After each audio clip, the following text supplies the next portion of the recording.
Здравствуйте. Темой сегодняшнего семинара является мое учение о Боге. Подтемы – это зрение Бога. В данном семинаре я рассматриваю процесс зрения Бога для того, чтобы иметь возможность людям, которые изучают данную технологию, применять в своей конкретной практике, следуя принципу «действовать так, как действует Бог», создавать, соответственно, управленческие структуры через свою структуру восприятия. Имеется в виду в том числе свою физическую структуру восприятия.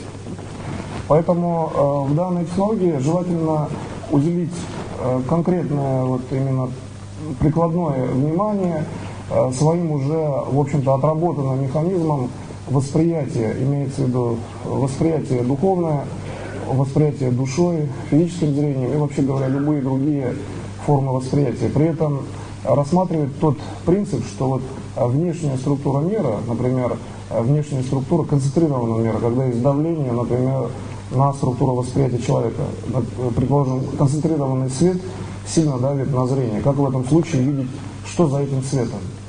И задача технологически, она в принципе такая же. То есть, если вы смотрите на то, как видит Бог, тогда вы смотрите на его зрение, да, на свет, который имеет интенсивность выше, чем степень, например, вашей организации, в том числе материальной. Поэтому данная именно позиция изучения зрения Бога, то есть видеть так, как делает Бог, прежде всего связана с тем, чтобы рассмотреть фундаментальные структуры, именно принципиальные структуры организации его зрения с точки зрения самого Бога. То есть как Бог воспринимает свое собственное зрение, как Он видит. А для этого нужно рассмотреть очень простой пример. Есть некая событийная структура, идет какое-то событие, и как создатель, который создал данное событие, как он это воспринимает. Он же может воспринимать и по сущности внутренней, то есть микромолекулярный, предположим, уровень, а в том числе видеть все, что вокруг события, и это связывать практически в своей душе. То есть мы пришли к тому, что чтобы Бог увидел событие, организованное фактически им, он должен посмотреть на свою собственную душу. И через отражение увидеть в своем восприятии, то есть практически построить свое восприятие данным событием. Значит, зрение Бога – это есть построение событий, в том числе и одновременное восприятие через отражающую структуру его собственной души. Тогда для человека душа Бога – это в том числе и проявленный материальный мир. В первую очередь это его степень мышления по отношению к Богу, то есть насколько он в мышлении достигает Бога, и затем уже проявленные какие-то материальные процессы. Сопоставив это, например, с физиологическим уровнем человека, можно так сказать, что человек, например, просыпаясь или рождаясь, он сначала осматривает внутреннюю структуру организма, то есть то, что с ним есть всегда. Наиболее простой постулат для человека – иметь то, что с ним всегда. То есть это его постоянное зрение, да, на свою, например, телесную структуру, и рассматривая тело как физиологическую структуру души в части ее действия, например, в бесконечном развитии, именно в такой позиции, мы вполне можем сказать, что по аналогии с этим Бог сначала видит весь мир. То есть когда Он обращается к душе, Он видит в том числе и собственную структуру организации собственной души. Ведь для Бога, который может создать все, Он, значит, может одновременно практически создать свою собственную душу. В этом есть принципиальное отличие между Богом и человеком в плане действия. Потому что, когда мы хотим научиться делать так, как делает Бог, мы должны видеть, чему нужно научиться. Здесь опять абсолютно прикладной механизм действия. Мы должны обязательно увидеть разницу. И тогда получается, что для человека такой же уровень организации – это его духовная характеристика. То есть человек может создать духовное действие, которое направлено на выполнение какой-то задачи. То есть для человека это и есть уровень духа. Он может создать структуру духа, он может создать духовное качество какого-то события. И получается, что по аналогии с тем, как делает Бог, когда Бог видит например, душой и организовывает душой, в том числе организовывает свою собственную душу, начиная с первичного уровня своего сознания, то человек это делает на духе. И получается, что уровень первичного сознания для Бога – это восприятие собственной души. Для человека это восприятие собственного духовного развития, по аналогии именно зрения Бога в данном случае, контекст именно зрения Бога. Поэтому, когда мы говорим, например, о духовном развитии человека, то здесь прежде всего имеется в виду развитие статуса своего сознания, именно такого, как развивает Бог.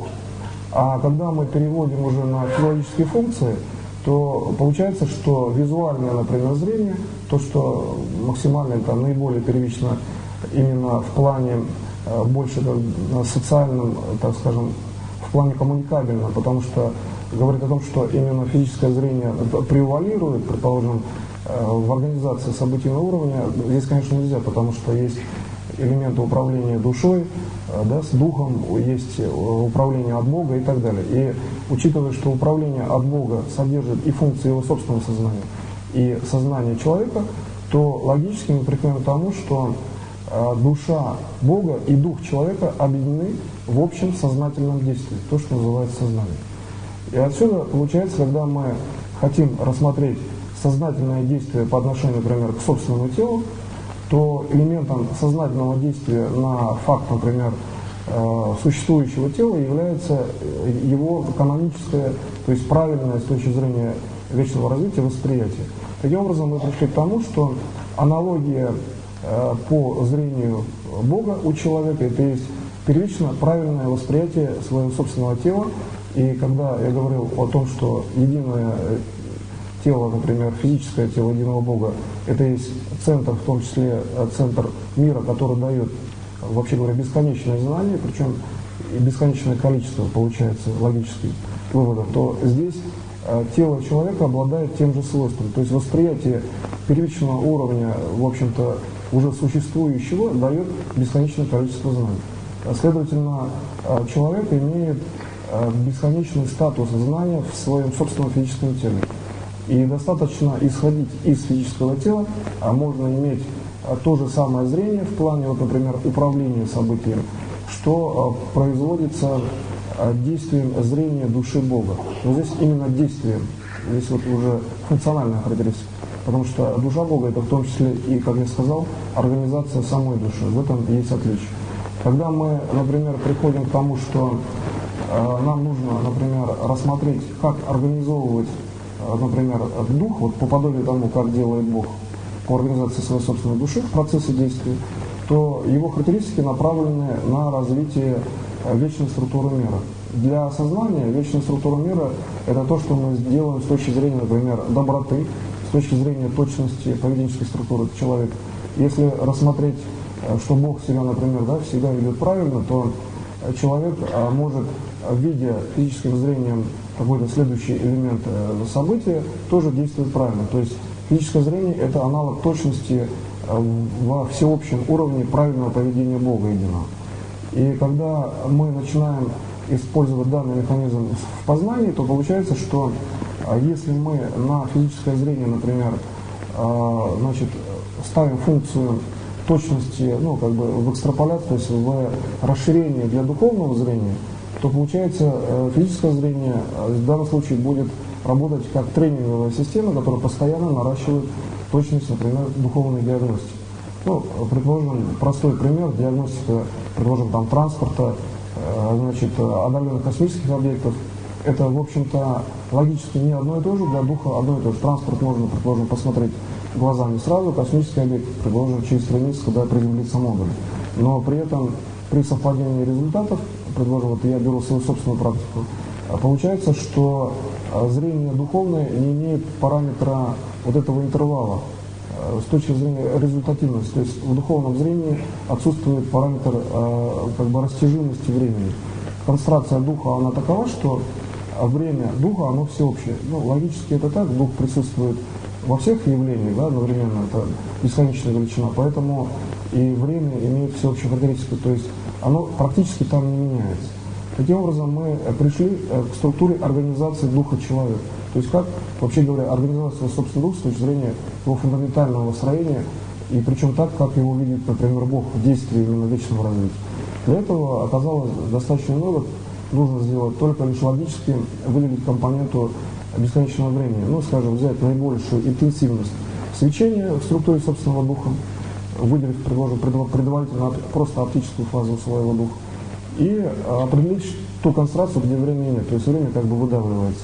И здесь получается, что внешнее свечение, например, идущее от Бога, то, о чем я сказал, смотреть на зрение Бога, то есть на максимальный свет, идущий к вам, это есть выделение этой концентрации. То есть мы волевым усилием берем эту структуру на себя, и получается, что мы пришли к этому логически. То есть мы начинаем видеть зрение Бога, потому что мы сконцентрировали время, придя к тому, что это есть выражение именно максимального как бы духовного управления с точки зрения управления духом в оптическом, в общем-то, диапазоне. Когда мы переходим в структуру телесную, то так как Бог смотрит на себя, на свою душу, но Бог же смотрит на себя, на душу, находящуюся, вообще говоря, по сути, в физическом теле единого Бога. Можно было бы, например, сказать, находящуюся где-то, но вот где-то это и есть физическое тело единого Бога. Следовательно, Бог смотрит также внутрь себя. И поэтому человек, он вполне может сделать то же самое действие, взять эту максимально расширенную концентрацию и максимально как бы сжатую, ввести в свой собственный организм, и получается, что он видит Бога изнутри, то есть как Бог смотрит внутрь него, то есть как Бог работает, ну, практически в нем, да, в человеке. То есть почему видно физическим зрением какой-то предмет, созданный Богом. То есть с точки зрения этого механизма здесь получается, что, в общем-то, система автономная, то есть она не связана с внешними системами управления. Вот с точки зрения именно зрения Бога, это все происходит как бы в одной области. Человек, смотрящий, видит те предметы, которые создал Бог. Для Бога это, в общем-то, один уровень восприятия. И в свое время я как раз и говорил, что каждое событие равноценным является для Бога, поэтому получается, что для него нужно дифференцировать с точки зрения вот именно развития своей собственной сущности, своей личности, то, чтобы отличало его от, например, да, всей внешней реальности, с которой он объединен часто полностью, а по сути он вообще всегда объединен. И получается, что в этом как раз случае проявлена задача создания именно человека, личности, которая обладает своим собственным зрением. Ибо только внешнее зрение, направленное на него, он может рассмотреть, да, получается, даже логически. Смотрящий на него дает возможность ему думать и знать, что он не один, и что мир, например, развивается в бесконечную сторону через, например, его первичный, да, собственный импульс. Также для человека, когда рождается ребенок или развивается там следующая жизнь, или там спасается жизнь, человек в этом случае находится в центре, ну, как бы начального уровня событий, когда дальше жизнь растет. Также и Бог, находясь в структуре организации мира, должен видеть внешнее зрение. И вот когда это внешнее, то есть смотрящее и правильно смотрящее на него, например, да, ну, в общем смысле, скажем так, зрение, например, человека, направлено, по сути, туда же, куда направлено зрение Бога, ну, в одну и ту же сторону, в сторону вечного развития. Геометрически, кстати, это очень просто выглядит. Это действительно направленные просто лучи, как-то сонаправленные лучи. Правда, они сходятся в одной точке. Они как бы в одной точке и проявлены, сходятся. И вот эта точка, это есть канонический уровень и Бога, и человека. То есть там тело человека практически не отличается от физического тела единого Бога, кроме, там, например, там, духовных характеристик. Предположим, у святых были в свое время и всегда были проявлены очень четкие оптические характеристики над головой, например, да? И вообще говоря, можно было рассмотреть с разных сторон при сенсорном видении. Вот характеристики развития, да, разные, но Бог имеет всех этих характеристики развития, поэтому получается, что на каждом уровне человек видит Бога. То есть он видит, ну, правда, по-своему, потому что каждый даже по-своему видит проявленную структуру, например, предмет, да, следственная система, созданная Богом. Когда мы рассматриваем этот процесс очень, ну, как бы практически или, так скажем, вкупе, то здесь достаточно просто можно рассмотреть следующую позицию. Чтобы быть человеку здоровым ему достаточно вот в той области, которую я показал, как бы синхронизироваться с телом Бога, с физическим телом единого Бога, понимать, что он там неотличим. Вот это понимание дает нормализацию, например, физиологического событийного состояния. И имеет очень серьезные следствия для того, чтобы, например, не было там, возможной там, ядерной катастрофы. Потому что для Бога понятие катастрофы не существует. Катастрофа не может затронуть, например, физического тела единого Бога, не может затронуть структуру мира по существу, потому что решение следующего Бога, там, следующая его мысль, это и есть норма мира. А изначально создавший мир вечное развитие, он, естественно, не допустит катастрофы. Поэтому, когда, например, мы как бы выдавливаем это, да, принцип вот выдавливания, собственно говоря, некого недифференцированного света здесь происходит. Такой, даже не света, а некого такого пространства, больше похожего на действие света. Вот в этом есть отличие. Что есть истинный свет, а что есть действие света.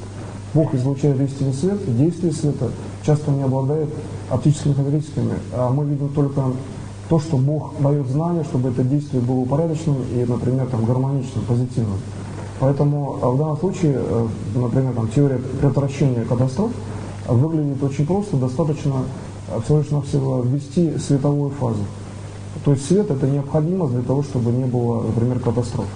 Когда вы начинаете данную структуру, например, выводить на уровень собственного восприятия, то прежде всего видите, что любая часть физического тела – это, по сути, проявление действия Бога в вечном развитии того же самого света. То есть свет, который изначально создает, например, да, всю реальность, то тело – это, в общем-то, носитель функций данного света. Но функционально свет, он же имеет вечную структуру развития, следовательно, и функция каждого элемента света, то есть каждого элемента тела, тоже вечная. Для света, если рассматривать даже просто на оптическом уровне, пересеченных границ, вообще говоря, нет. То есть Бог и человек здесь едины в плане именно действия вечного развития. Я просто привел очень простой, кстати, можно в школе его вообще даже вначале показать пример, каким образом человек объединен с Богом, например, да? Почему он есть божественная сущность изначально? Потому что свет Бога и человека, а человек это тоже свет, они пересечены, и там нет границ. Это элементарно, в общем-то, пример для школьного образования. Но на самом деле, причем для начального школьного образования, или даже для дошкольного, когда мы рассматриваем этот пример изначально, то видно, что в системе образования нет параметров и границ. То есть, предположим, система образования Бога, она такова, значит, ну, может быть, и вообще говоря, должна быть для, например, подготовки человека, что человек в любую ситуацию может скоррелировать все процессы внешней реальности.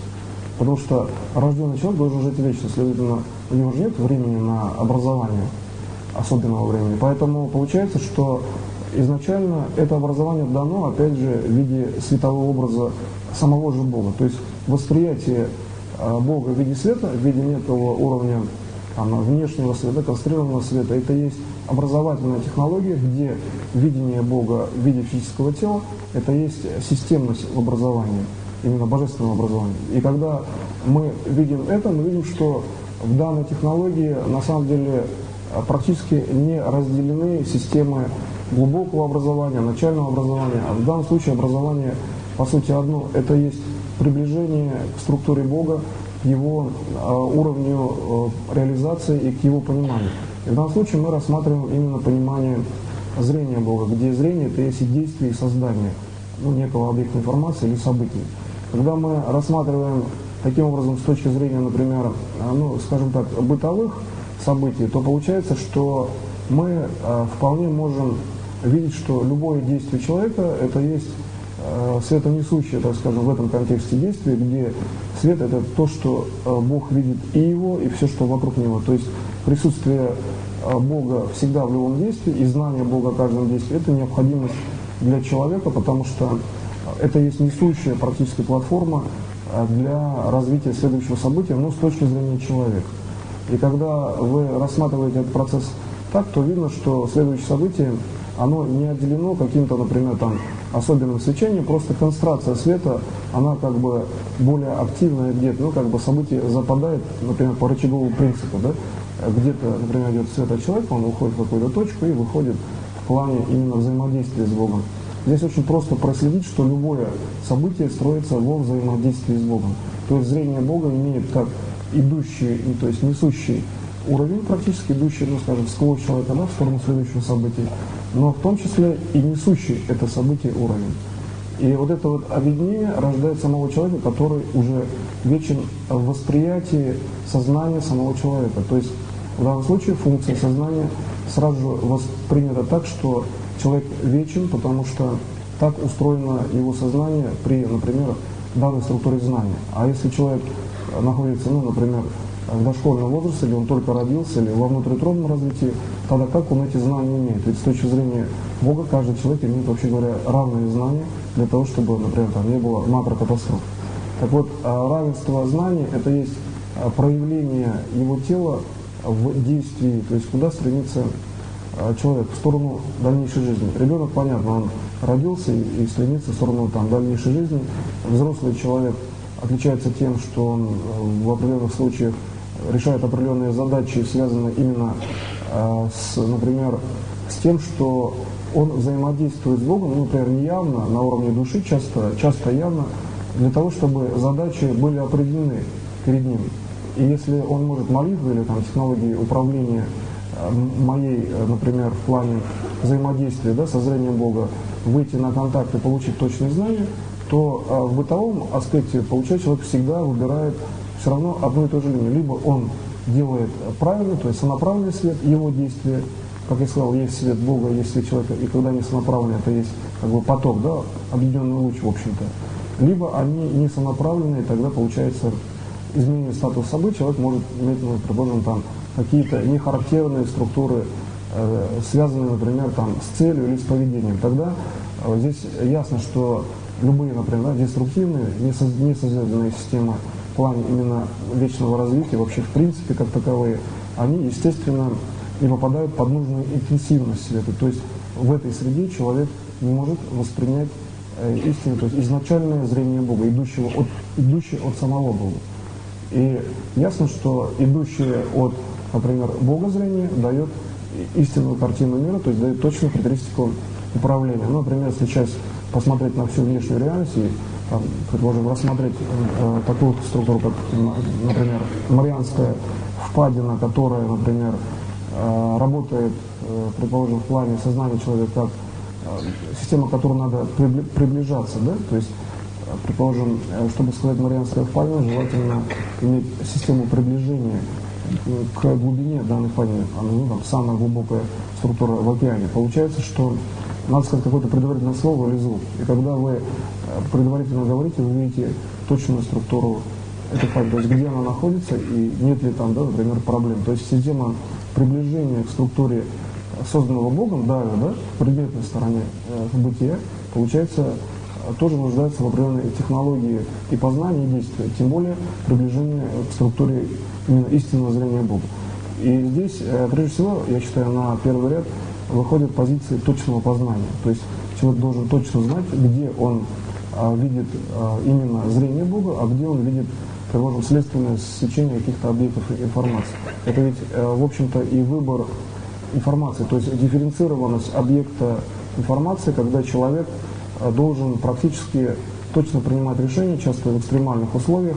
И здесь часто вопрос выбора, это есть вопрос дальнейшего, да, развития, в том числе и всего человечества, по сути. Ведь если, например, там, какое-либо ответственное там, лицо ядерной станции, даже оператор, да, который влияет на ситуацию, неправильно принять решение, возможно, достаточно проблемная ситуация там, для всего уже человечества. Получается, что проблема выбора именно точной позиции действия связана с тем, чтобы видеть, что Бог видит следующую структуру события. Вот когда вы приходите к этому, я сейчас просто именно резко поднял как бы эту информацию на управление, что логически это и так понятно, да, что когда вы знаете, что Бог видит, и Он это воспринимает, то вы видите Его действия. Следовательно, для человека изучение зрения Бога – это есть изучение фактически характеристики действий, что он вообще должен делать сейчас, например, не задумываясь. То есть, возьмем тоже, да, ядерную станцию, например, там, 25 лет вперед, где системы, значит, источника энергии другие эта характеристика может уже исчезнуть, да, как опасная, а, предположим, на 10 лет вперед она может быть еще проблемной. И вот для Бога эта характеристика, она одна и та же. То есть ему нужно обеспечить в любой реальности всегда исключение того, что будет отжата, например, неправильная кнопка на именно ядерном, там, опасном реакторе. То есть Бог действует всегда в одно время. Следовательно, элементом действия является выявление события вне времени. Ну, достаточно долгая характеристика для аналитического уровня восприятия, даже при системном подходе. И поэтому человеку проще всего лишь навсего видеть то, как Бог показывает ему, что он делает в качестве человека. Вот когда это начинает человек воспринимать, соотнося свои действия с тем, что видит Бог, он прежде всего смотрит на то, как человек практически должен делать с точки зрения Бога. То есть как делает человек в этой системе. То есть каноническая, скажем так, матричная система действия конкретного человека, например, там, в экстремальной ситуации. Хотя не только в экстремальной, этой технологии можно научиться для действия в любой другой ситуации. Значит, там только будет разница в том, что экстремальная, если ситуация какая-то, возможно, лучше, конечно, чтобы ее не было, но действие обязательно пройдет и будет позитивно, то есть не будет глобального уничтожения мира. В данной технологии сразу видно, что изначальное действие Бога – это есть действие общесознательное, и там нет как бы пространства для катастрофы. Частично, вот я задал этот вопрос уже в сегодняшнем семинаре изначально. И когда вы находитесь в этой информации, кстати, действительно ее не происходит. Дальше мы проходим, предположим, управление уже как бы частного порядка для локального, да, своего частного действия какого-то. То здесь просто главное научиться уметь коррелировать, то есть отдавать знания другим, чтобы они это понимали, когда вы приходите к частному действию через эту же методику.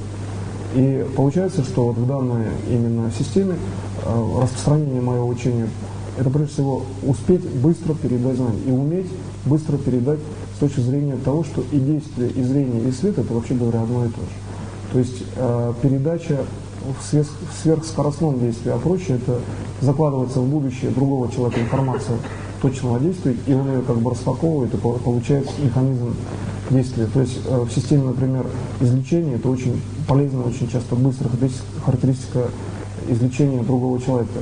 Заложить именно в свет, в событийный свет этого человека, вот этот конструированный свет нормы, и он будет коррелировать его действия, то есть он их будет сам воспринимать и делать сам. То есть свобода воли здесь совершенно полная того человека, кто к этому идет. И получается, что вот свобода воли правильно там, что так как человек изначально создан созидательным для вечного развития, то вот именно понятие свободы воли – это часто то, что человек, например, не знает, как делать, поэтому он не проявляет, предположим, там, точного действия. И получается, что достаточно научиться, и он будет действовать исключительно созидательно с точки зрения внешнего и там, внутреннего развития или вечного развития Бога именно.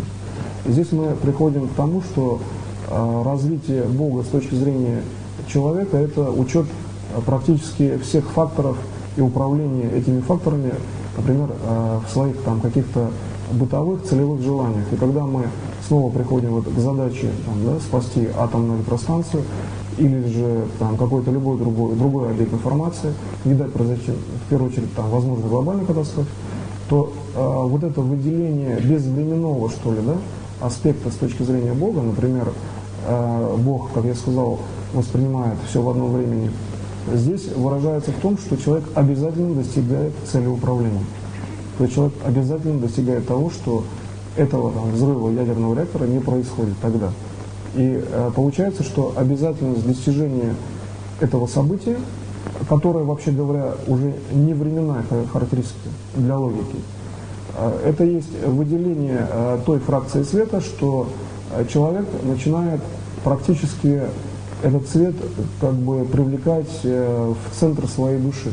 То есть он начинает свет передавать фактически Богу, да, изначально на уровень создания своей души. То есть до того уровня, когда душа человека получила свою задачу, вот зачем она вообще произошла, с точки зрения самого человека. То есть человек начинает выполнять свои собственные задачи, которые, кстати, он сам себе изначально заложил еще до уровня его собственного создания. И получается, когда мы уже начинаем анализировать этот процесс, мы видим, что вот эта синхронизация, то есть объединенность духа Бога и человека, объединенность на физическом уровне, объединенность на событийном уровне, переносится именно в безграничную такую гармоничную фазу развития человека, причем вечного развития человека, когда человек гармонично видит и взаимодействует с Богом. И тогда возникает вся окружающая природа. То есть человек может понимать, как создаются элементы природной реальности с этой позиции. То есть он может понимать, что элементы внешней природной реальности – это есть гармония взаимодействия с Богом, с единым Богом. И когда вы начинаете это понимать с точки зрения именно зрения Бога, то вы начинаете видеть, что происходит в природе. То есть через эту позицию можно посмотреть, что происходит с конкретным, например, там, кедром, с конкретной березой и так далее. И если вас заинтересовал именно этот кедр или какая-то конкретная береза, то, следовательно, это и есть ваша задача в данный момент времени. Да? Или если это человек, то, естественно, речь идет о конкретном человеке, которого нужно, например, там, ориентировать на точные позиции восприятия или развития. Когда мы говорим о Боге, такой контекст действия – это есть познание действия Бога по отношению к вам. Вот что Он хочет сейчас, в данный момент от вас. Тогда ясно, что как бы хочет, да, скажем, больше в кавычках, потому что речь идет о содействии, то есть о действии совместном, по сути, что нужно там, чтобы там в следующую секунду Земля не была уничтожена, ну и так далее, да, то есть элементарные совершенно какие-то позиции, они заведомо известны. Так вот эти элементарные позиции, если их перенести на, например, физическое тело, то концентрация света такова, что совершенно ясно, например, каждому внутреннему органу или, например, всему физическому телу, что в данный момент необходимо делать. Вот с точки зрения устройства человека, человек физиологически функционирует так, что каждый орган абсолютно практически точно, если нет, например, какой-либо системы заболеваний, предположим, значит, может действовать совершенно точно на, значит, ну, даже, в общем, на системный уровень будущих событий. То есть, если, предположим, мы имеем такую характеристику, как нормальное состояние организма, где органы взаимодействуют, и их взаимодействие происходит точно, то, например, если мы рассматриваем лечение в данном контексте болезни, то процесс излечения должен происходить всего лишь навсего нормированием как бы прогностических функций каждого органа отдельно и каждой, например, клетки с точки зрения взаимодействия в будущем. Но ведь построить будущую модель гораздо проще, чем иметь опорную систему одновременно, и которая как бы держит, да, создает тело, одновременно работает с этой системой. Ну, то есть разница принципиальная. Либо работать на подвижной платформе, либо иметь жесткую платформу будущего, и при этом построить каноническую, то есть нужную стену, и как бы к ней прийти, да, со стороны. И, значит, в связи с тем, что я показал вот эту вот технологию, которая говорит о том, что все внешние события, это есть та конструкция, на которой можно строить будущие события. То есть там практически ошибиться, значит, нельзя, да? Во внешнем правильном мире всегда можно построить идеальную конструкцию. При, конечно, правильной технологии управления, да, подхода к ним. Поэтому в качестве управления по своим задачам сделайте простое, с точки зрения как бы оптики управления, энергетики, так скажем, да, свои внутренние, вынесите все будущие события перед собой, как бы всю будущую реальность, и рассмотрите, что это будущая структура, которая существует именно в свете, идущем от вас. По аналогии с тем, как делает Бог, как Он видит, да, события будущего. И в этом свете стройте свои события и всего лишь навсего, естественно, к ним распространяйте, то есть приходите, да, во времени. Так что вы сейчас поработаете, я работаю вместе с вами.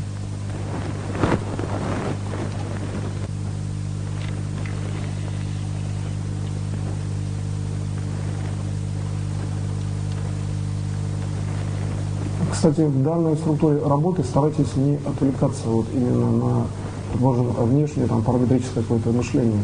Потому что построение конструкции будущих событий должно быть достаточно точной работой. Вот в этом есть, кстати, принципиальная разница, потому что одно дело строить целевое, там, одномоментное, предположим, импульсное управление, которое вполне может привести, да, к четкому, совершенно конкретному результату. Другое дело все-таки строить ту конструкцию, которая, там, например, видна, подвержена, например, изменениям от того, что вы работаете, может быть, не сосредоточенно и так далее. Так что проработайте все то же самое, но очень быстро и сосредоточенно.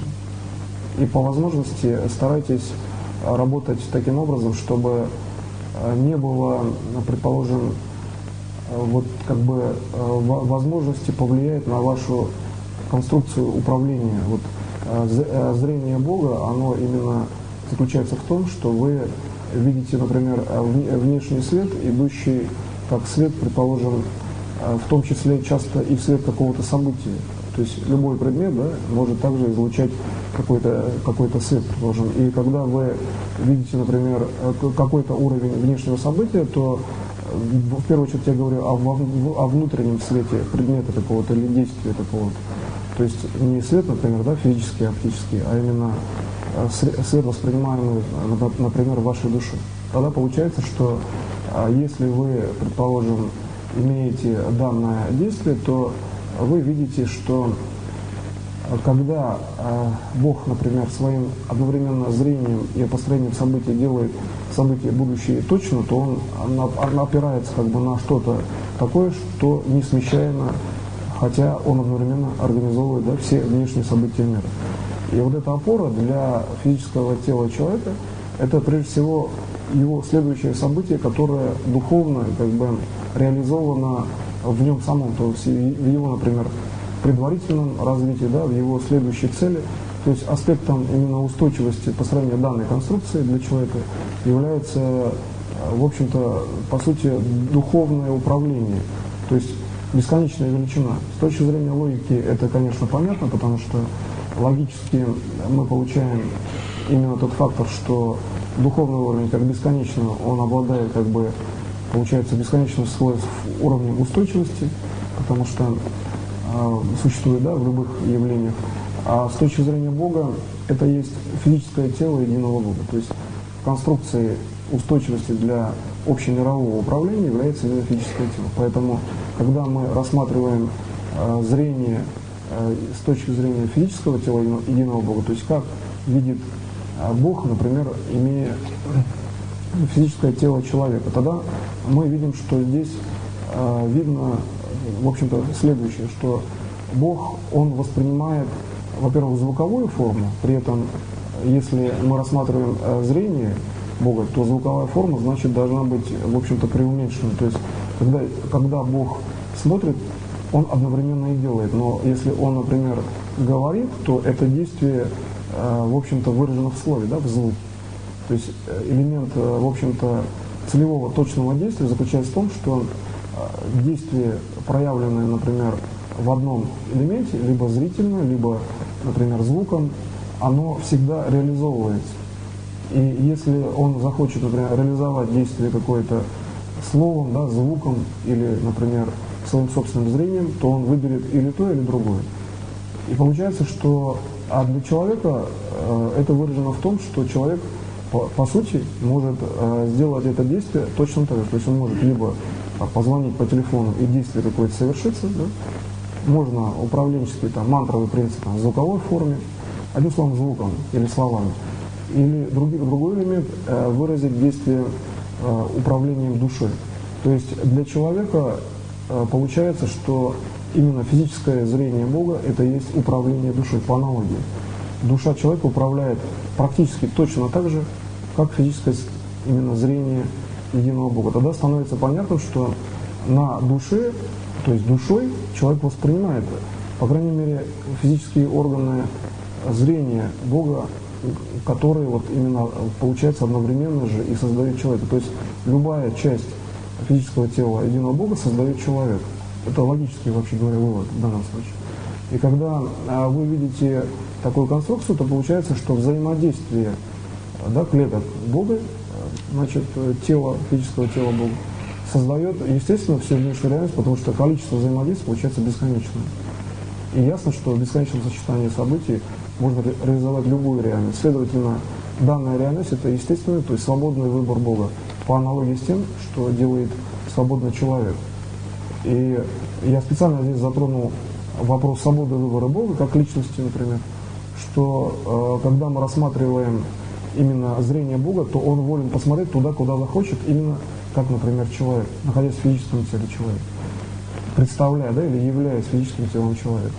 И когда вы, значит, здесь рассматриваете, вот почему, например, там Бог, предположим, с точки зрения логического, да, уровня человека, посмотрел куда-то, то для Бога, ведь данного явления, вообще говоря, нет. Человек, конечно, привык, что если он смотрит в какую-то одну точку, то он, в общем-то, как-то сосредотачивается именно на данной точке или там, на данном уровне просмотра или события, или какого-то там конкретного, например, действия. Но при этом, если мы хотим выразить, предположим, звуковую форму, то звуковая форма при таком зрении, она преуменьшается. И в данном случае это есть, ну, как бы действие души при уменьшении звуковой формы. Когда смотрит Бог, то мы, ну, то есть можем здесь с точки зрения, там, предположим, обычного человека рассмотреть, что человек может думать, что Бог также локально может воспринять человека. Так вот, как же тогда Бог должен действовать, например, да, по аналогии с самим человеком? То есть каким образом Бог может локализировать конкретного человека и выделить, предположим, какой-то или звуковой фактор во всеобщем действии, или, предположим, какой-то, например, целевой фактор, то здесь получается, что вот именно локализация для Бога это есть всеобщее вечное развитие по задачам, в общем-то, самого Бога, вечного развития. То есть, когда все люди стремятся к одной цели, Бог видит каждого, значит, да, более отчетливо, более конкретно и, в общем-то, может больше, получается, да, направить на выполнение каких-то конкретных там миссий и задач. И отсюда ясно, что чем больше люди объединены там, в плане именно истинных целей, там, например, вечного, бесконечного развития, в здоровом физическом теле, именно счастливую, чтобы люди имели жизнь, тем четко выявлены, значит, более четко все элементы конкретного человека. То есть человек становится как бы более, значит, расположен именно к Богу в своем, вообще говоря, уже элементарном действии, и тогда уже можно избежать и получается каких-то уже, в общем-то, не только там катастроф, да, локальных, но каких-то минимальных повреждений физического тела, там мелких порезов, ушибов и так далее, то есть тем более болезней. И получается, что вот этот уровень единения в плане взаимодействия также технологический инструмент с точки зрения Бога, где он выделяет каждого тогда в условиях как бы всеобщей концентрации на вечное развитие. То есть чтобы, значит, как бы содействовать, что ли, ускорить скорость взаимодействия со зрением Бога в плане вечного развития, нужно все больше концентрироваться именно на задаче вечного развития. И по именно технологии моего учения в данном случае, по методологии, значит, рассмотрения именно зрения Бога, распространение информации здесь к Богу очень простое. Достаточно в этом свете представить только себя, то есть свое собственное понимание. Вот есть такой уровень, когда человек представляет собственное понимание, все, что он знает позитивного, и это сразу все видит. В этом свете это действительно так. То есть, когда вы находитесь в этом уровне управления, вы видите, что вы передаете знания так же бесконечно, как делает именно Бог единый. И причем в том числе и Бог, который проявлен по отношению к вам, например, своим физическим зрением или, например, духовным зрением. То есть духовное зрение Бога, оно более приемлемо в плане восприятия, что ли, менее концентрированными системами, да, восприятия человека, а вот духовное именно зрение человека позволяет выделить такую как бы характеристику, что ли, своего собственного развития, что физическое зрение Бога можно воспринять только физическим телом человека с точки зрения именно всецелого восприятия всех действий. И поэтому физическое тело человека – это уровень души человека, который выполняет, по сути, в общем-то, одновременно и уровень, скажем, приема, да, информации от зрения Бога, и одновременно уровень реализации. То есть для Бога физическое тело человека – это наиболее гармоничный уровень мира, получается. Следовательно, в физическом теле единого Бога именно зрительный уровень, да, как бы орган, который физически смотрит на человека, вообще на мир, это просто-навсего глаза человека. Совершенно точно такие же, как у обычного человека, физиологически ничем не отличающиеся. И разница здесь только в том, что Бог знает, то есть концентрация знаний, да, в этих глазах такова, что вы можете от этого света там, или восстановиться, или получить там, норму событий, и при этом вы знаете, что у вас же такие же глаза. следовательно, какая в том разница, что вы воспринимаете весь внешний мир, и вы тогда совершенно нормальны и можете вечно развиваться. Также и Бог, его создавший, воспринимает и развивается вечно. Здесь мы пришли, кстати, к принципиальному такому, я привел выводу, что Бог имеет вечное развитие, в том числе, это, конечно, одна из характеристик, потому что Он воспринимает весь развивающийся внешний мир своим собственным зрением. Тогда получается, что когда вы имеете, например, структуру будущего развития в бесконечность, то чем больше вы данную структуру наращиваете, чем больше вы наращиваете события мира, тем больше вы получаете развитие с точки зрения того, как делает именно физическое тело единого Бога. То есть вы тем более физиологически, получается, укрепляетесь. Вы укрепляетесь духовно, и у вас развивается структура вашего внутреннего мышления, которое всегда видит Бога. Исходя из этого, мы рассмотрим здесь принципы именно дистанционного видения, то есть дистанционного управления, например, управляющего ясновидения и так далее. Здесь получается, что дистанционное видение – это аналогия развития мира именно по уровню, как делает физическое именно зрение единого Бога в плане духовного развития данного зрения. То есть здесь в данной, например, формулировке, он достаточно длинный, но лучше ее именно так вот понимать, что духовное развитие зрения Бога, то есть свет данный, например, зрением в плане события и организации событий, дальше развивается тем, что духовный статус события увеличивается. То есть, например, высокодуховные люди развивают данную реальность и так далее. То есть духовное следствие первичного физиологического импульса. Точно так же получается у человека физиологический уровень действия будет выражен в том, что вы будете иметь обязательно по аналогии духовное, то есть информационное, следственное развитие любого действия от своего физического тела. И как только вы начинаете это понимать, вообще говоря, присматриваться к этому, вы видите совершенно четкие, бесконечные, правда, зачастую, но иногда они конечные, но реже, если там речь идет о, например, том, чтобы предотвратить какую-то, возможно, глобальную катастрофу, то есть именно концентрация конечных систем. Тогда вы начинаете практически видеть точно так, как видит физическим зрением Бог. С точки зрения, опять же, вечного развития, я всегда делаю поправку на то, что я даю все-таки локальную, то есть именно ту структуру, которую считаю нужна, например, для макроспасения, спасения мира, и при этом она технологически проста. В данном случае она употребима для того, чтобы сделать конкретное управление. Мы же все-таки учимся, должны именно иметь конкретное управление.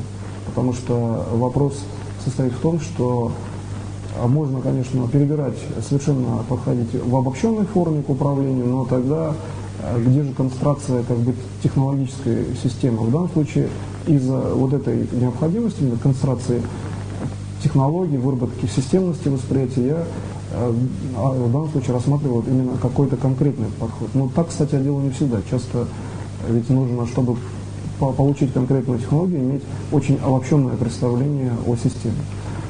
Именно вот в моем учении о Боге, где рассматривается зрение Бога, в том числе и зрение физическое, его физическим органом, например, глазами, то мы можем вполне говорить о том, что вот локализация человеком, то есть с точки зрения человека познание данной технологии, говорит о том, что мы все-таки работаем в рамках определенных систем. Мы их сами определяем.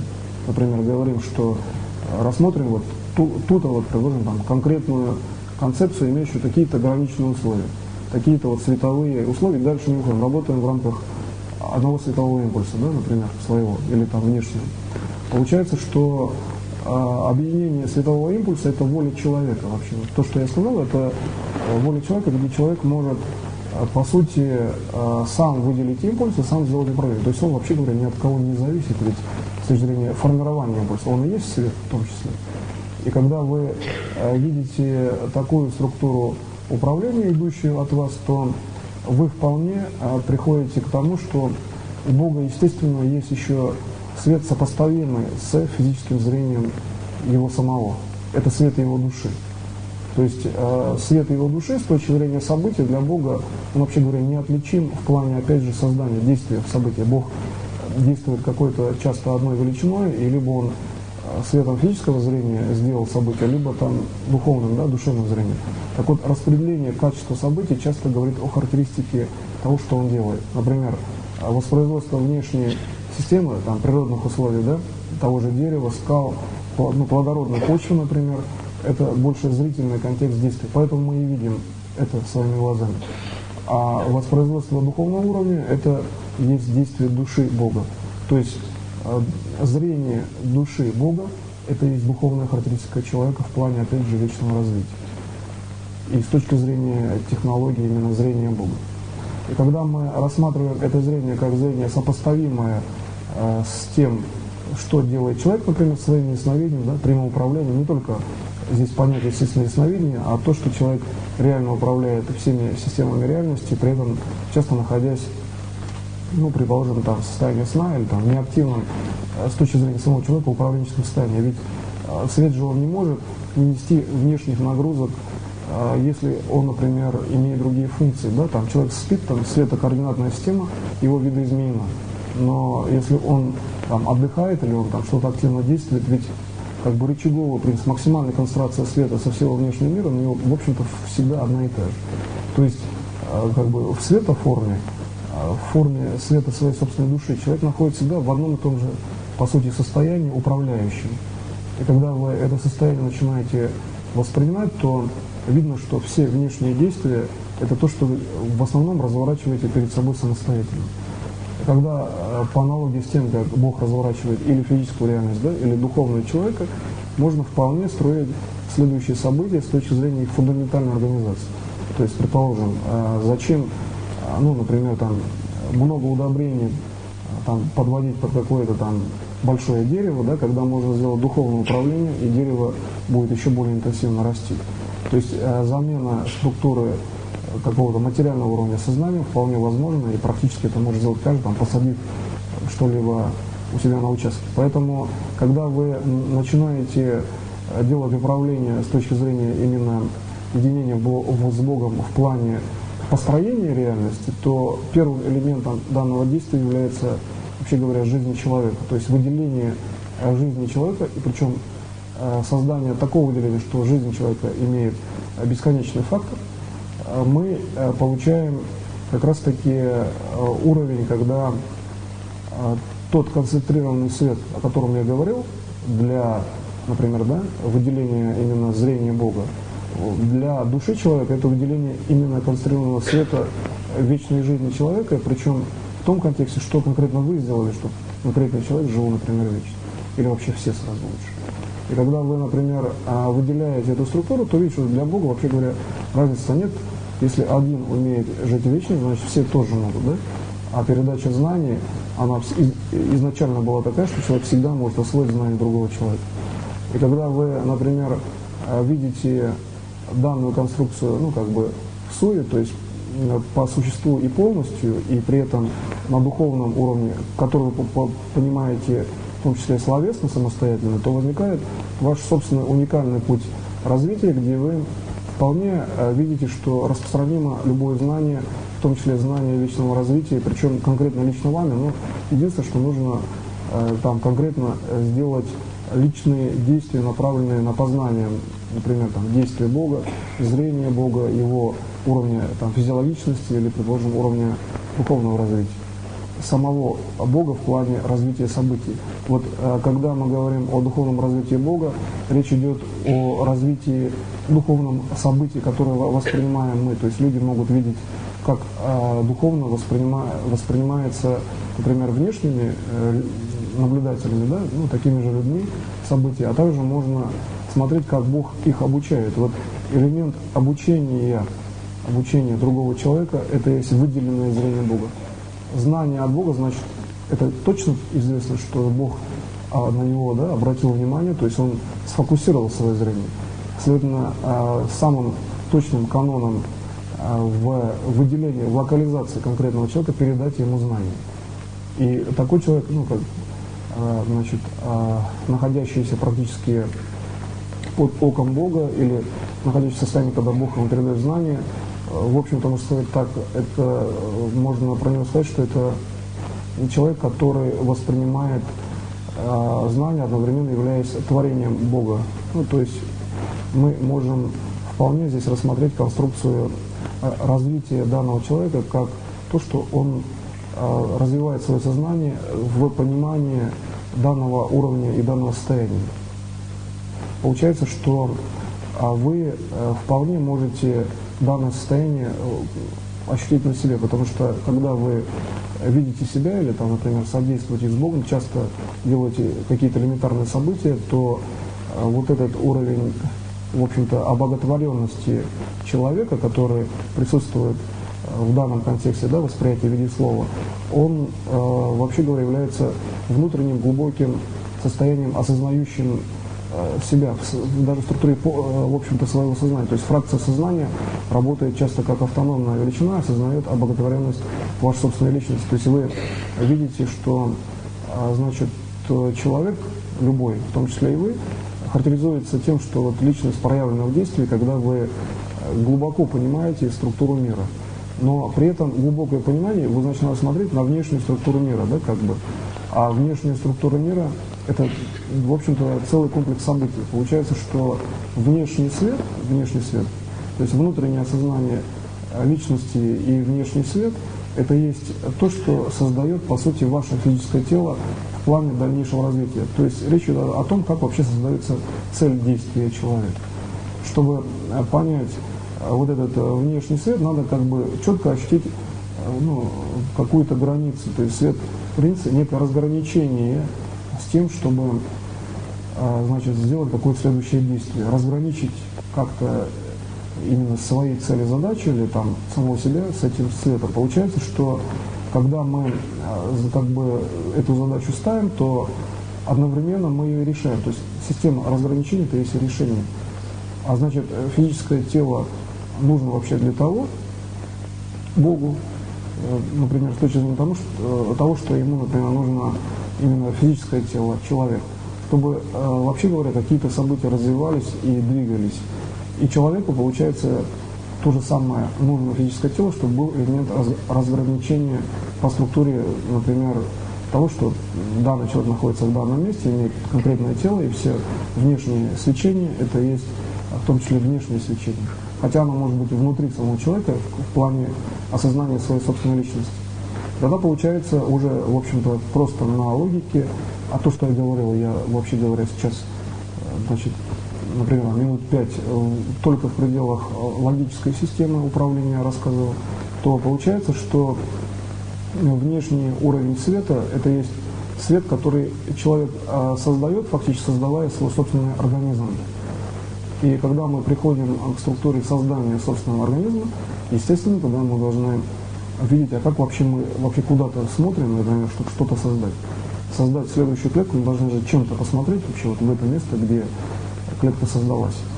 И если рассмотреть на уровень вообще начального развития человека, то Бог, естественно, изначально дал знания по фактически сборке, да, по самовосстановлению, а потом уже человек, по сути, он себя где-то собрал. И когда вы рассматриваете вот эту технологию познания, то мы видим, что вот элемент, вообще говоря, первичной как бы сборки, элемент первичного уровня управления дан человеку в выражении его желания, то есть его внутренних как бы духовных импульсов, уровней развития души, и уже только потом мы приходим к тому, что только потом возникает физиологическое зрение. То есть человек, вообще говоря, создает самого себя, предварительно создавая структуру духовного импульса, какого-то, предположим, там, будущего элемента действия. Логически же понятно, что человек выбирает цель, когда он сначала воспринимает некое событие на логическом уровне, или там структуру своего мышления четко достаточно раскладывает в плане поведенческой структуры, а потом он уже реализовывает это действие. То есть физическим телом идет и что-то предпринимает, да, в конкретном месте. И здесь получается, ну, некая такая парадоксальная, что ли, с точки зрения внешних наблюдателей ситуации. Внешних, ну, как бы возьмем некие автономные совершенно системы, которые как бы обладают функцией именно внешнего наблюдения. И когда, например, мы видим здесь, что функция, предположим, внешнего наблюдения, она такова, что, предположим, мы видим свое физическое тело как тело, ну там, проходящее, да, где-то в каком-то конкретном месте, то мы получаем здесь достаточно простой принцип наблюдения, как бы, с точки зрения познания другими людьми. То есть здесь мы имеем очень простой фактор, как бы, самопознания по тому принципу, как вообще нас воспринимают, да, другие люди. То есть если мы, значит, рассматриваем опять же то, как этот конкретный человек, значит, ну, предположим, пройдя там какое-то конкретное место, значит, сделав какие-то действия, да, значит, сделал эти действия соотносимо с Богом, то есть фундаментальный принцип, как он вообще действует и одновременно свободно, например, да, и одновременно взаимодействуя с Богом, то здесь получается, что мы вполне можем рассмотреть очень простой фактор, как бы, следующего развития там, нашего сознания. То есть достаточно посмотреть, как человек действует, например, правильно, и мы, в принципе, можем, да, делать то же самое. Также можно рассуждать, что если смотрят на нас, действующих правильно, то этим можно, например, кого-то научить. Но с точки зрения Бога знания даются часто мгновенно и сразу. Тогда получается вот именно, как бы, ну, сам парадокс, он в чем заключается, что, значит, с одной стороны, когда мы наблюдаем за, например, людьми, то есть следственность, то есть вечная структура развития знания, да? То есть некая временная характеристика, то, что я сейчас описал, это время развития знания. Или же другой момент, что когда мы, например, рассматриваем структуру следующего развития как структуру мгновенного знания, то получается, что, значит, именно тело человека, то есть мы же рассматривали конкретно человека, где-то проходящего или что-то делающего, то сам человек – это и есть носитель знаний. То есть сам человек придает знанию именно, как бы, пролонгируемые, то есть линейные во времени будущие характеристики. Тело человека – это есть та структура, которая создает знания. И когда вы исходите из этого, то с точки зрения, например, тела Бога, когда вы, например, рассматриваете тело Бога и рассматриваете физическое, предположим, зрение Бога, здесь совершенно четко видно, что знание – это и есть, вообще говоря, как функция, да, физического тела человека, так и элемент будущего развития жизни, при этом знание, приходящее из уже созданной, в том числе Богом, реальности. То есть здесь очень четко можно рассмотреть, что будущая реальность уже в том числе создана Богом единым. Ведь его физическое тело, оно же тоже строит будущую реальность. Но когда мы рассматриваем, что изначально его физическое тело построило, как бы, ну, все для нас, скажем, да, и при этом мы также являлись участниками построения своего тела, то получается на духе, на уровне развития души, даже на уровне структуризации души, человек практически, он ничем не отличим вот именно функция зрения, направленных в бесконечность. Здесь надо выделить именно важную такую характеристику. Абсолютно никакого различия здесь нет в данной, как бы, структуре, вот именно, о которой я сказал, где мы рассматриваем зрение человека, направленное именно в бесконечность. Когда, значит, мы рассматриваем, предложим термин зрения, да, то есть мы можем видеть разным уровнем, но когда зрение физическое, да, например, духовное, зрение души, сознания и вообще говоря, там, клеточные, вообще говоря, все, что можно сказать с точки зрения зрения, предположим, там, да, в философском порядке, там, провидение и так далее. Когда все, что я сейчас описал, направлено на бесконечность, мы получаем совершенно четкую технологическую структуру самоуправления. То есть управление, например, своими собственными событиями в данном случае заключается в том, что вы можете в данном событии создавать очень простые структуры действия. То есть действия, приводящие к тому, что события начинают различаться. Например, есть один континуум, да, ну, как вот Бог создавал мир, например, в плане развития пространства, и есть изменение пространства, есть события, есть изменение событий. То есть динамика события по отношению к статичной среде – это и есть структура создания. Формально статичная среда – это есть, в общем-то, любая среда, которая имеет статичные характеристики. То есть, например, там какой-то объем жидкости добавить другой объем, да, какое-то состояние там, предложим, людей, и начинают проходить изменения, да, среди этих людей. То есть там одна часть делает одно дело, другая начинает делать другое, то есть они не объединены в плане, например, там, одного целевого управления. Так вот, когда речь идет о вечном развитии, то целевое управление получается, что объединено в плане совершенно различных действий. То есть, когда все действия сводятся к одной цели, например, да, вечной жизни и при этом счастливой, то мы получаем совершенно простую концентрацию в виде, в общем-то, выделения терминов. Вечная жизнь и счастливая, да, это сфера информации, определенный там луч света, он один и тот же в словах. Слово позволяет, значит, задать совершенно четкую форму, которая не меняется. В этих словах, о которых сейчас я сказал, нельзя изменить, например, да, даже букву. Получается, мы выделили определенный фрагмент света, и если к этому свету, например, все одновременно стремятся, то можно вполне стремиться, делая, вообще говоря, какие-то разные дела. Совершенно люди все свободны, но словом-то описано общее действие. Следовательно, слово — это есть структура выделения в данной позиции, да, с точки зрения данной структуры моего учения, выделение совершенно конкретной частной системы в максимальном количестве событий. Вообще говоря, в бесконечном количестве внешних или там, внутренних событий. И изначально поэтому понятно, что когда, предположим, рассматривается такой постулат, как что вначале было слово, то выделение этого уровня в данной системе оно становится понятным, что мы выделяем фиксированный уровень, где слово может быть Бог, да? То есть идущий свет извне. Но при этом же мы выделяем самостоятельно, мы же выделяем своей собственной логикой, своим собственным развитием, и получается, что для человека понятие Бога, оно также одухотворено и также близко, как вообще говоря, любой другой человек, по сути, организации, да? Или там более близко, или, ну, по крайней мере, не удаленнее. Бог, он такой же человек в плане его конкретного действия. То есть Бог, он, по сути же, тогда, находясь на физическом теле человека, он не отличается от человека, и при этом он обладает там теми же физиологическими параметрами и так далее, и так далее. То есть в этом и есть, вообще говоря, его основной замысел. Он должен в качестве человека показать, и находясь с человеком, показать, что возможно вечное развитие, при этом доказать и при этом дать технологии. Но тогда в чем разница просто человека, который вот осваивает эти технологии, да, например, напрямую от Бога, и просто передает. Получается, что здесь разницы нет.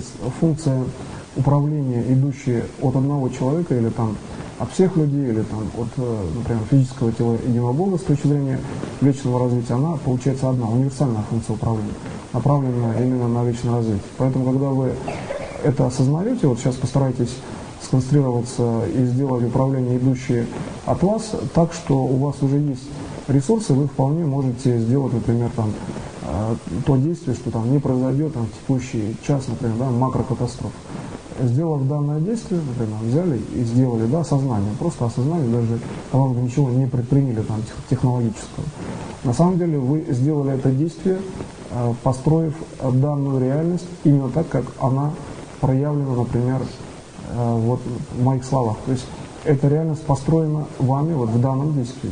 И говорит о том, что, предположим, она там случайно сложилась, или там как бы это как бы вероятностная характеристика, в принципе, конечно, можно, но там не будет как бы весомых, да, доказательств. Ведь весомые доказательства — это понимание Бога. Когда вы глубже понимаете, вы точнее понимаете свои действия. И вот постарайтесь сейчас выделить вот именно точное понимание действия, то есть свет действия, который вы будете производить, должен быть абсолютно точным.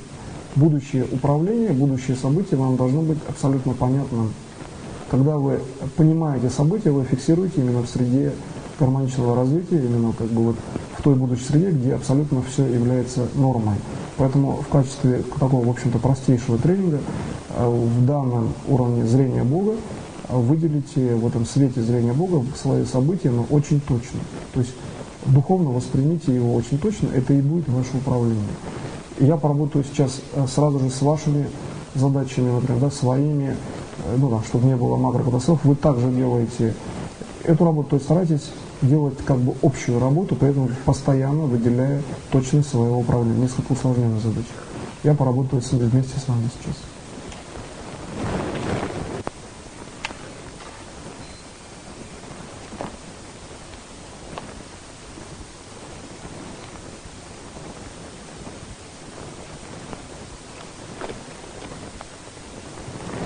Когда работаете в этой технологии, не удаляйтесь от конкретной, например, там, физической реальности. То есть решайте вопросы так, что они уже решены. То есть ваша будущая реальность раскрывается перед вами так, что вопросы решены. Если вопрос там, например, не решен, это совершенно четко видно должно быть. И вам придется строить, вообще говоря, реальность просто заново. То есть там как бы вариантов коррекции здесь не существует. Вот в этом и есть разница физического тела единого Бога, что он же не корректирует второй раз. В этой технологии вы можете только построить заново. Да, он может, например, изменить структуру, предположим, прошлого, да, но при этом следующее построение идет заново, но каждое следующее действие – это всегда новое действие. И оно должно быть абсолютно точно. Вот вопрос точности, опять я к нему возвращаюсь, данная технология имеет очень серьезное значение, как в принципе и по существу желательно всегда стремиться к максимальной точности в любой другой технике, да, познания и управления именно с точки зрения личного развития. Потому что как только мы знаем точную технологию, мы можем вполне уверенно сказать, что следующий элемент, он предсказуем и управляем, например. Поэтому здесь еще раз выйдете уже духовным зрением на то, что вы сейчас сделали в большей степени, например, логически, по цели задач, которую я сформулировал логически, выделить понятную структуру, и сделайте то же самое духовным управлением. Разница будет только в том, что внешний духовный свет, бесконечный уровень света, идущий, например, сверху, да, и при этом, как только он приходит сюда, он становится бесконечным. То есть бесконечность придаем мы. Свойство бесконечности света возникает тогда, когда мы с этим светом соприкасаемся. И отсюда ясно, что для того, чтобы создать бесконечный мир, Бог должен увидеть физическое тело человека или конкретную личность, в которой он видит бесконечность всего внешнего мира. И отсюда получается, что внешнее, да, развитие, макромир, предположим, там космос, метагалактики и так далее, микромир, это есть структура видения Бога через личность человека. Человек же так осознает, значит и Бог так осознает. Вот уровень осознания всего мира – это есть единый критерий для восприятия зрения, физического зрения Бога и духовного зрения человека. То есть Бог так и видит физическим зрением, как человек воспринимает весь мир душой, духом, или, например, наиболее, скажем, активной, да, частью сознания, приближенной к человеку именно. Частью сознания приближенной к человеку. И именно видит, когда человек. То есть, когда он, например, больше помогает другому человеку. И тогда получается, что здесь вы вполне можете увидеть зрение Бога, то есть осознать его зрение, а тогда становится проще. Ну, простая, например, там, ситуация, скажем, да, или больше даже как бы задача. Едут два водителя, и вот один наблюдает за дорогой, хотя за рулем другой.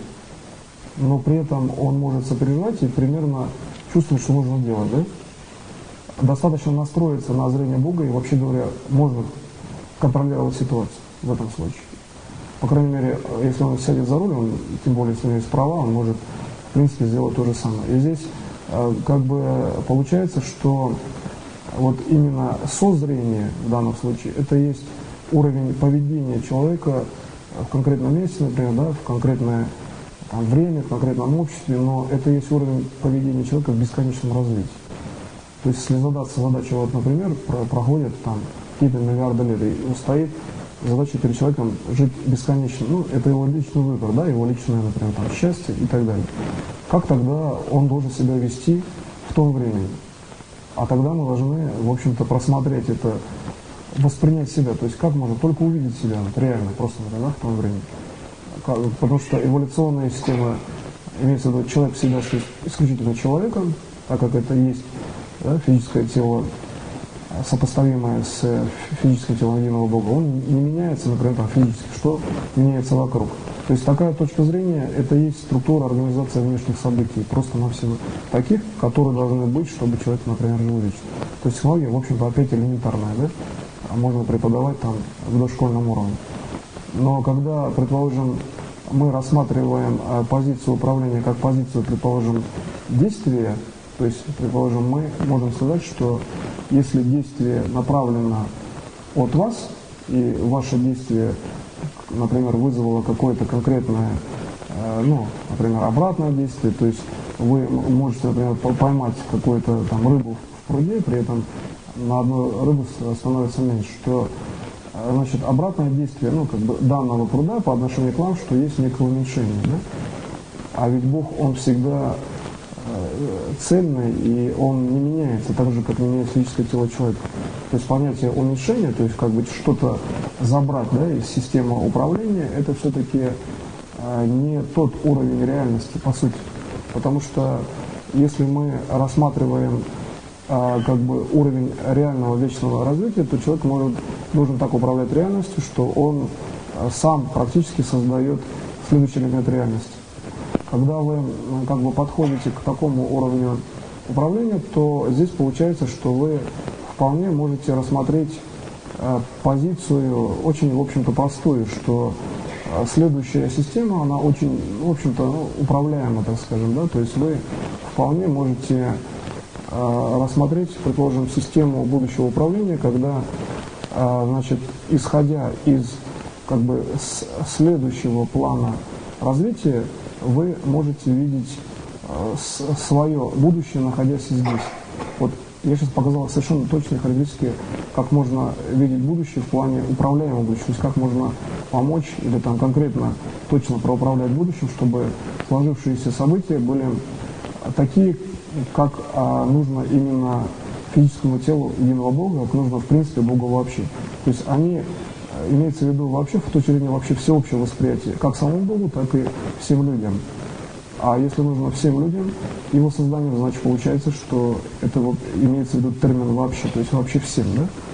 Когда мы начинаем таким образом объединять структуру управления, то мы вполне видим, что при этом мы можем рассмотреть следующий уровень нашего собственного развития, когда наше любое частное действие направлено, например, в бесконечность. Прежде всего, это есть действие по регулированию внешнего, да, скажем так, всеобщего уровня, когда вы можете рассмотреть этот уровень как уровень, идущий и по отношению к вам, и идущий от вас. То есть точка единения внешнего и внутреннего – это есть опять Бог. Стремление к Богу – это есть точное стремление в плане бесконечного развития. А данное стремление к Богу – это и есть, в общем-то, по сути, путь. То есть мы можем сказать, что у нас там путь правильный, когда мы делаем так, как делает Бог. А когда мы, например, это делаем с точки зрения Бога, где зрение, в общем-то, проявлено и оптически, да, оно направлено на какое-то конкретное действие, то получается, что мы вполне имеем адекватные характеристики для познания и для восприятия, то есть простые, достаточно адаптируемые, и вполне можно сказать, что если мы, например, делаем, предположим, какое-то свое собственное действие, таким, что мы, например, это действие закладываем самостоятельно, то есть мы самостоятельно его формируем, то происхождение этого действия нам должно быть все-таки известно. То есть мы должны вполне здесь рассмотреть такой уровень, что действие, которое идет от, например, вас, да, оно должно быть таким, что вы уверены в его, например, положительном свершении с точки зрения вечного развития. Ведь идущий импульс от Бога, он всегда направлен на то, что именно идущее действие, оно таково, что каждому Бог дает именно возможность вечного развития.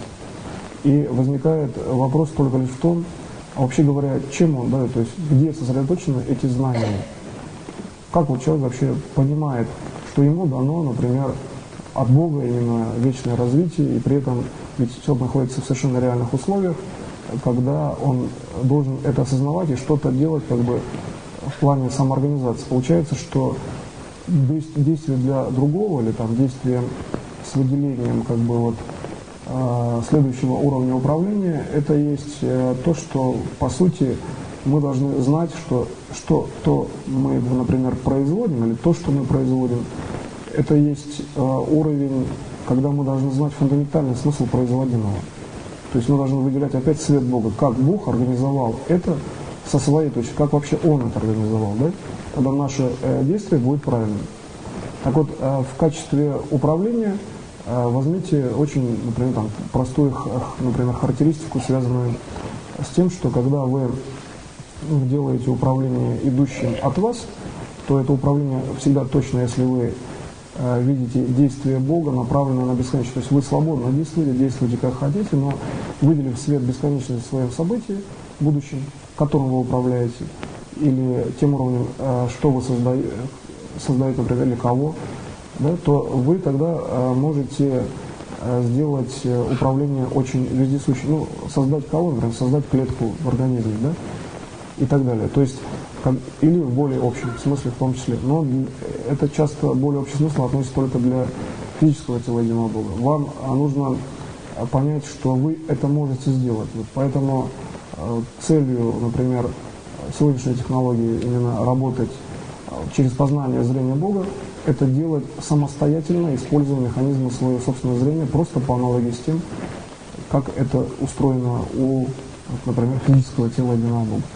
В качестве практики постарайтесь использовать механизм, может быть, как бы внутреннего резервирования действий, то есть понимать самостоятельно и понимать как бы через структуру внешнего сознания Бога, то есть постараться понять, как Бог значит, воспринимает данную структуру вашего управления и что он об этом думает, да? То есть рассмотреть через зрение Бога структуру мышления Бога и синхронизируясь, как бы понять вот конкретное действие, то есть находить как можно больше параметров для осмысления, тогда вы будете более четко видеть именно зрительный уровень. Хотя технология часто такова, что здесь можно и не применять там структуру там мыслительного анализа, достаточно просто посмотреть, и вы получите там излечение другого человека, именно, например, того, на кого вы посмотрели.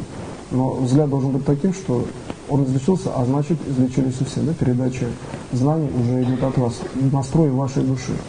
То есть настройтесь так, что вы можете помочь всем, и при этом это будет действительно так. На этом я заканчиваю семинар.